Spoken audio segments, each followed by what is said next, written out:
মাকে দেখতে যাব। এই আন্দোলন এখানে শেষ নয়, এই আন্দোলন চলবে। প্রায়োরিটি 1, অভয়ের মাকে দ্রুত সুস্থ করা আমার দায়বদ্ধতা আছে। আমি উৎসাহিত করেছিলাম তার বাবা মাকে এই আন্দোলন করার জন্য। প্রায়োরিটি 1 তাকে সুস্থ করা, প্রায়োরিটি 2 আক্রান্ত আন্দোলনকারীদেরকে চিকিৎসা এবং সুস্থ করানো, প্রায়োরিটি 3 আগামী দিনের আন্দোলনের কর্মসূচি নিয়ে অভয়ের বাবা এবং আমার সভাপতি শ্রমিক ভট্টাচার্যের সঙ্গে আলোচনা করা।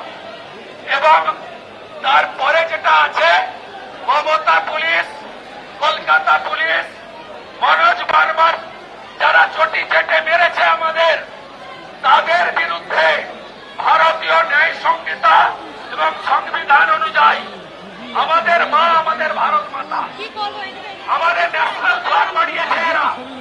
আমি ভিডিও দেখাচ্ছি, দেখুন কোথায় যাবে এরা, কে বাঁচাবে? কেউ বাঁচাবে না।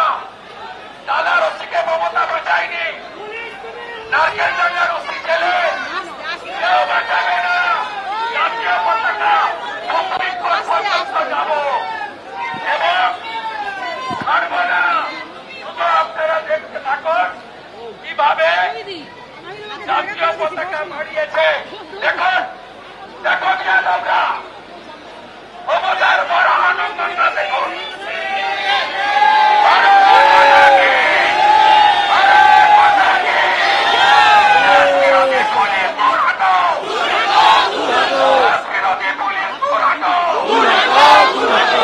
জোরদার লড়াই হবে 4টে বাজে। আমি আন্দোলন, অবস্থান, ধর্ণা প্রত্যাহার করছি। কেন? জুনিয়র ডাক্তার ফ্রন্ট তারা বাবা মার ডাকে সাড়া দেয়।